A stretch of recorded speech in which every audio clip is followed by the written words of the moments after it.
안녕하세요. 오늘은 안 크는 다육이 좀 성장을 시키는 방법에 대한 몇 가지 팁을 알려드릴까 합니다. 영상을 찍으면서 중간중간 매번 말씀을 드리고 있는데, 의외로 이 안 크는 다육이를 좀 성장시키는 방법을 좀 모르는 분들이 있어 가지고 따로 영상을 만들어 봤습니다. 다육이를 오래 키우셨던 분들은 아실 겁니다. 다육이가 성장을 멈췄을 때는 어떻게 해야지 성장을 다시 시작을 하는지, 그리고 다육이는 가끔 잠시라도 얼음땡을 해서 성장을 약간 멈췄다가 폭발적인 성장을 시키는 그 기간이 있다라는 거는 아마 오랫동안 키워본 분들은 아실 겁니다. 저 같은 경우는 처음에 다육이를 처음 몰랐을 때는 정말 다육이가 안 커서 영양제도 많이 뿌려주고 물도 많이 주고 영양 가득한 상토로만 심어주기도 하고 참 다양한 방법을 써봤습니다. 그러나 결과적으로 생각만큼은 좋은 결과를 얻지는 못했는데요. 시간이 지나면서 경험이 쌓이게 되고 다육이들은 이렇게 해야지만 얼굴을 키울 수 있고 예쁘게 키울 수 있구나를 알게 되었습니다. 그 세 가지가 있습니다. 다육이를 성장시키는, 얼음땡하고 있는 다육이를 조금은 풍성하게 만들 수 있는 세 가지 조건을 갖췄을 때 다육이들이 성장을 한다라는 것을 알게 되었는데요. 오늘은 그 세 가지를 좀 알려드릴까 합니다. 이건 경험적인 부분이기 때문에 이게 100%라는 말씀은 못 드리고요. 제가 10년, 13년 정도 지나고 있는데 그 기간 동안 다육이 얼굴이 커지지 않았을 때는 꼭 이런 방법을 통해서 얼굴을 성장시키고 다시 예전에 그런 폭발적인 성장을 끌어내는데 자주 사용했던 그런 방법들입니다. 보통 다육이들이 성장을 멈출 때는 두 가지입니다. 나이가 먹었거나 아니면 뿌리가 좋지 못했을 때 발생을 합니다. 나이가 먹었을 때는 어쩔 수가 없는 부분이 있지만, 그래도 왕성한 어렸을 때 그런 폭발적인 성장은 아니지만 뿌리를 어느 정도 손을 보고 시간을 두게 되면 그 완전 묵어서 성장이 느렸을 때보다는 빠른 성장을 합니다. 그러나 이 폭발적인 성장을 하지 않죠. 지금 영상에 보이는 원종복랑금 같은 경우는 화원에서 나온 지가 한 1년 정도 된 그런 폭발적인 성장을 가지고 있는 그런 얼굴이라고 생각을 하시면 되고요. 저 뒤쪽에 있는 원종복랑금 같은 경우는 한 4년 정도 성장을 하고 있는 그런 얼굴이라고 생각을 하시면 됩니다. 완전 얼굴이 다르죠? 색감이 다르고, 지금 뒤에 있는, 지금 영상에 보이는 그런 원종복랑금 같은 경우는 나이가 먹었고 우선 분갈이를 해준 지 1년 정도 됐고, 지금 이 원종복랑금 같은 경우는 분갈이를 한 지 이제 몇 개월 지나지 않았습니다. 분갈이를 하면 이렇게 얼굴이 달라집니다. 그러나 나이 먹은 다육이들 같은 경우는 분갈이를 해준다 그래도 아까 성장하는 다육이만큼은 폭발적인 성장은 보여주지 않죠. 그래도 분갈이를 해줬을 때 더 큰 성장, 더 예쁜 색감을 보여준다라는 것은 확실합니다. 그렇기 때문에 1차적으로 다육이가 성장을 하지 않는다라고 생각을 하시면 분갈이를 가장 먼저 해주는 게 좋다라는 말씀을 꼭 드리고 싶습니다. 영양제보다도 중요한 게 분갈이입니다. 분갈이는 제때, 큰 화분들 같은 경우는 1년, 작은 화분들 같은 경우는 6개월. 흙을 재사용하는 분들이 있는데 흙을 재사용한다라는 것은 그렇게 추천드리고 싶지 않은 게, 화분 속의 흙은 보통 한 3개월이 지나면 영양분이 다 빠져버립니다. 물을 주면서 영양분이 다 빠져버리기 때문에 기존 흙을 사용한다 그래도 결국은 영양제를 뿌려서 영양분을 보충해 줘야 되는 그런 부분이 있기 때문에 새 흙으로 갈아주는 게 좋고요. 가끔 그 안에 이 통기성, 그러니까 물 배수비 좋게 하기 위해서 S라이트나 마사 같은 경우는 체에 걸러서 다시 사용을 해도 됩니다. 그러나 물음병이 오거나 바이러스성 질병에 감염이 돼서 버린 다육이들에 쓰였던 그런 흙들은 사용하지 말라는 말씀을 드리고 싶습니다. 두 번째, 왜 우리 집 다육이는 성장을 하지 않을까? 분갈이도 열심히 해주고 물도 열심히 주는데, 잘 생각해 보시면 그런 다육이들 같은 경우는 정말 강한 햇살에서 키울 확률이 높습니다. 다육이가 햇살이 많아야 예뻐진다라는 것은 맞습니다. 그러나 다육이를 성장시키는 데는 강한 햇살이 그렇게 좋지는 않습니다. 짱짱하고 단단하고 예쁘게 만들 수는 있지만 잎을 풍성하게 만드는 데는 한계가 있습니다. 그래서 얼굴을 크게 만들고 싶은 분들 같은 경우는 강한 햇살보다는 은은하게 들어오는 약간 햇살이 부족한 환경에서 키우는 게 잎을 풍성하게 만들 수 있는 방법이라는 말씀을 드리고 싶습니다. 잎을 풍성하게 만든다라는 것은 건강하게 키운다라기보다는 이 잎이 광합성을 받아들이기 위해서 잎 크기를 넓히는 거라고 생각을 하면 됩니다.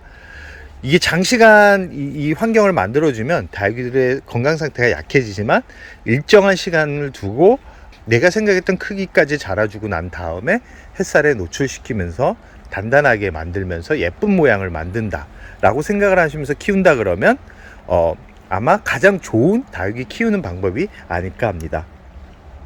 제가 매번 말씀드리는 게 이 지금 영상에 보이는 데블스온 같은 경우는 어떤가요? 햇살에서 아주 다져진 얼굴이다 보니까 잎이 많이 작아지면서 크기도 많이 작아졌습니다. 여기서 떼진 자구를 번식하고 있는 이 밭대기라고 하는데, 이 밭대기는 아니고 정말 밭에 키우면 다육이들이 더 크게 성장을 합니다. 지금 보면 아시겠지만 이 환경이 약간은 그늘진 곳입니다. 하루에 2-3시간 정도 들어오는 햇살에 의해서 성장을 시킨다라고 보시면 되는데, 지금 데블스온 보십시오. 잎이 되게 많이 커졌죠. 그러나 어떤가요? 모양은 그렇게 예쁘지 않습니다. 아까 데블스온 모주에서 떼어낸 자구입니다. 아주 어린 자구를 심어 놓았는데 지금은 모주보다도 엄마보다도 더 큰 얼굴을 보여주고 있죠. 지금 이 철화 같은 경우도 지금 건강 상태가 좋지 않아서 얼음땡을 한 그런 다육이를 이 파종분에 이렇게 심어 가지고 거의 한 7개월 정도는 2-3시간 동안 햇살이 비추는 곳에 두었더니 이렇게 건강하게 자라고 있죠. 지금 이 화이트 그리닝 같은 경우도, 그 다음에 이 후레뉴 같은 경우도, 저 뒤쪽에 보이는 이 자구를 떼어 가지고 심어준 그런 다육이들 같은 경우도 많이 성장을 했습니다. 이렇듯 강한 햇살보다는 약간 은은하게 들어오는 햇살에서 다육이를 키워야지만 잎을 더 풍성하게 건강하게 키울 수 있습니다. 그러나 이렇게 햇살이 부족한 환경에서 성장을 시켰던 다육이가 어느 정도 사이즈로 바뀌었다 그래서 화분에 옮겨 심고 바로 햇살에 노출시켜주면 커졌던 잎들이 화상을 입거나 아니면 햇살에 적응을 못해서 한 번에 다 없어집니다. 그렇기 때문에 이 포트에 심어주고 나서 그 후에 관리가 아주 중요한데요. 그 후에는 햇살의 양이 갑자기 많아지면 안 되고 서서히 많아져야 되는데 그 기간은 3개월 정도라고 생각을 합니다.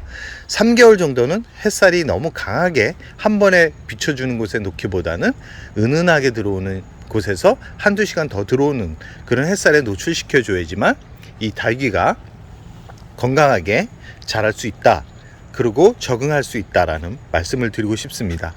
그리고 얼음땡하고 있는 다육이들 같은 경우는 거의 대부분 뿌리가 좋지 못했을 때 그런 현상이 발생을 합니다. 뿌리가 좋지 못한 다육이들한테 강한 햇살은 독이라는 거 꼭 말씀드리고 싶고요. 이 뿌리가 좋지 못하기 때문에 영양분과 물을 흡수하지 못하는 겁니다. 그런 다육이들한테 강한 직광에 내몰면 그 다육이들 같은 경우는 결국은 회복할 수 없기 때문에 우리 집 다육이가 얼음땡하거나 물을 줘도 물을 끌어올리지 못하거나 아니면 변화가 없다거나 아니면 색이 너무 갑자기 진해지거나 이런 다육이들 같은 경우는 잘 살피셔가지고 환경을 좀 바꿔보는 것도 괜찮은 방법입니다. 이 자리만 바꿔줘도 다육이들이 건강 상태가 확 달라집니다. 특히 매창 같은 경우는 이 고온다습한 환경을 그렇게 좋아하는 다육이들은 아닙니다. 그런 다육이들 같은 경우는 약간 햇살이 직광보다는 약간 햇살이 부족한 환경에서 키우는 게 풍성하고 더 덩치를 키울 수 있는 방법이라는 말씀을 꼭 드리고 싶습니다. 짱짱한 다육이는 예쁩니다. 그러나 변화가 없어서 오랫동안 보면 또 질리는 그런 모습이 있기 때문에 오히려 고온다습한 환경 6월 이후에는 차광막만 잘해준다 그래도 오히려 다육이 얼굴이 더 커지는 참 특이한 경우를 경험하실 겁니다. 그런 다육이들이 잎이 커지고 풍성해진, 그리고 얼음땡했던 다육이들이 오히려 이 장마 기간에 더 폭발적인 성장을 하는 것은 결과적으로 강한 햇살이 비추지 않기 때문에 그럽니다. 고온다습한데 햇살이 비추지 않으니 다육이들의 잎이 더 커지고 자구들도 더 커지는 그런 현상들이 발생을 합니다. 그러나 그게 장시간 유지가 된다 그러면 다육이들한테는 좋지 않고, 이 장마 기간만이라도 차각막을 해서 작았던 얼굴을 좀 키워보는 것도 괜찮은 방법이다라는 말씀을 드리고 싶습니다. 세 번째는 뿌리가 수면기에 들어가는 시점이 있습니다. 그래서 항상 다육이를 키울 때는 얘가 동용종인지 하용종인지를 꼭 살피셔야 됩니다. 특히 이런 백분이 있는 다육이들 같은 경우는 동용종이라고 할 수 있죠. 이 동용종 같은 경우는 지금서부터 서서히 잠에 들어갈 준비를 합니다. 이런 다육이들 같은 경우는 아무리 영양제를 주고 아무리 물을 준다 그래도 성장하기보다는 잎이 말라가는 그런 현상들을 더 많이 보게 될 겁니다. 이런 다육이들 같은 경우는 잠시 물을 좀 아껴서 쉴 수 있는 그런 환경을 만들어 주는 게 가을이 왔을 때 폭발적인 성장을 이끄는 그런 비결이라고 할 수 있습니다. 하용종 같은 경우는 물을 너무 굶기지 않는 게 좋은데, 물을 주고 나서 너무 갑자기 강한 햇살에 노출시키기보다는 은은하게 들어오는 햇살에 약간은 휴식을 좀 취하게 만들어 주는 게 좋다라는 말씀을 드리고 싶습니다. 다육이 얼굴을 키우는 방법은 간단합니다.